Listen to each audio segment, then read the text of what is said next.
আসসালামু আলাইকুম, কেমন আছেন সবাই? আজ জুম্মাবার, আশা করছি যে যেখানে আছেন মঙ্গলমতো আছেন।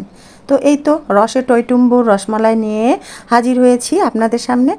আজকে ঘরে তৈরি করব রসমালাই। রসমালাইটা পছন্দ করে না এমন লোক কিন্তু কমই আছে, আমার কিন্তু অনেক ফেভারেট। তো 2 কেজি দুধের ছানা তৈরি করে নিয়েছি। আর ছানাটা কিভাবে তৈরি করি সেটা তো আমরা সকলেই জানি।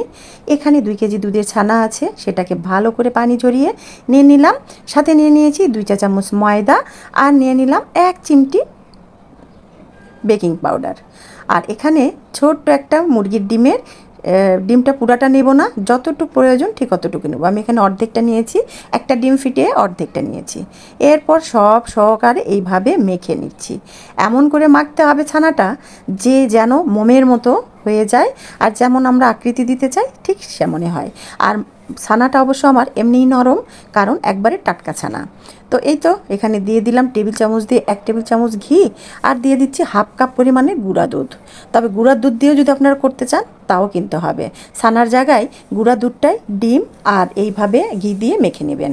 এরপরে হাতের তালুতে একটু ঘি নিয়ে নিলাম, তারপরে একটু গোল গোল করে বল করে নিলাম। যে যেভাবে আকৃতি দিতে পারেন।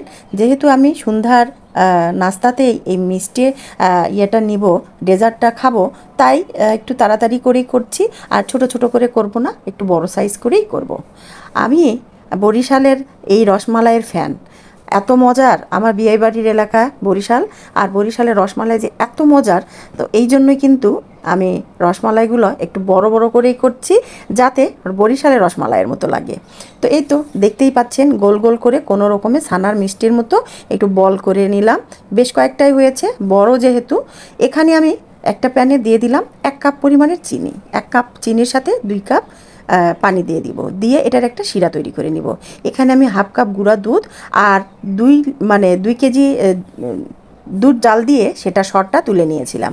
তো সেখানে হালকা একটু গরম পানি দিয়ে 1 কাপ তৈরি করে নিলাম।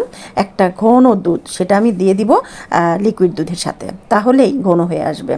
এই তো পানিটা শিরাটা যখন আমার প্রথমবারে বলক উঠবে হালকা, তখন থেকেই আমি সেই ছানার তৈরি করা মিষ্টিগুলো দিয়ে দিচ্ছি রসের মধ্যে।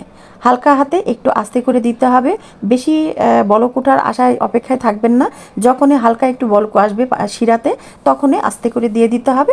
এরপরে 5 মিনিট ঢাকা দিয়ে দিব, রসটা যেন একবারে রসগোল্লার ভিতরে ঢোকে। এদিকে আমি ক্যারামেল তৈরি করে নিচ্ছি। ফ্রাই প্যানের মধ্যে দিয়ে দিয়েছি বড় 2 টেবিল চামচ চিনি আর 1 টেবিল চামচ পানি। দেখেছেন ছানার মিষ্টিগুলো কিভাবে রস খেয়ে একবারে এক একটা বালিশ হয়ে গেছে। তো এইভাবে কিন্তু ছানার রসের মিষ্টিও তৈরি করে নেওয়া যায়, অসাধারণ স্বাদ। তো আমার ক্যারামেলটা আমি খুব একটা ডিপ করব না, এখানে হালকা করে একটু ক্যারামেল করে নিয়েছি। তার সাথে ঘন করে 2 কেজি দুধ 2 লিটার দুধ 1 লিটার করে জাল দিয়ে রেখেছিলাম, সেটা ঢেলে দিলাম। সাথে সেই ঘন করে দুধের ক্রিমটা সর আর হলো ডিপ্লোমা দুধ, সেটা গুলিয়ে রেখেছিলাম, সেটাও দিয়ে দিলাম। বেশ খানিকক্ষণ এরই মাঝে কিন্তু জাল দিয়ে নিয়ে এসেছি, হাফ লিটারের মতো হবে সব সহ। এর সাথে হাফ চা চামচ ছোট সাদা এলাচের গুঁড়া দিয়ে দিলাম। আপনারা যদি কেওড়া জল দিতে চান দিয়ে দিতে পারেন।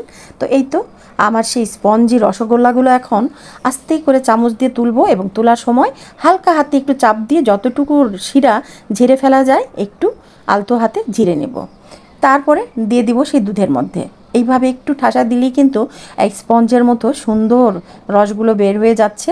সেখান থেকে তুলে তুলে এক এক করে এই যে দুধের রসের মধ্যে ছেড়ে দিলাম। এরপর এটাকে একটু আলতো হাতে নেড়ে চেড়ে ফ্রাই প্যানটার মুখ বন্ধ করে আমি 2 মিনিট জাল দিয়ে নেব। থকবকে বলক উঠে গেছে, বন্ধ করে দিয়েছি। এরপরে এই তো একটা ডিশে ঢেলে 5-10 মিনিটের মতো ঠান্ডা করে নিলাম। এরপরে একটু ফ্রিজে রেখে দিয়েছি, বেশিক্ষণ না, আধা ঘন্টা খানেক হয়ে গেল। এখন বাজছে সন্ধ্যা 7টা, সব সহ আমার সময় লেগেছে 1 ঘন্টার মতো ঠান্ডা হওয়া সহ। তো এখন এই যে দেখতেই পাচ্ছেন কীরকম একটা গাঢ় ঘন রসের মাঝে রসমালাইগুলো। আমার রসমালাইগুলো কিন্তু দোকানের মতো ছোট ছোট সুন্দর হয় নাই, কিন্তু খেতে যে এত মজার, বিশ্বাস করেন এত মজার ছিল কি বলবো। আর স্বাদটা তো আর বোঝানো যাবে না। তবে বরিশালের সেই রসমালাইয়ের মতো অতটা সুন্দর হয়েছে কি না সেটা বলবো না, কিন্তু আমার কাছে অসাধারণ লাগছিল। সকলে ভালো থাকবেন, আর যদি রেসিপিটা ভালো লাগে অবশ্যই বাসায় একটু ট্রাই করবেন। খুবই সহজ, খুবই সহজ।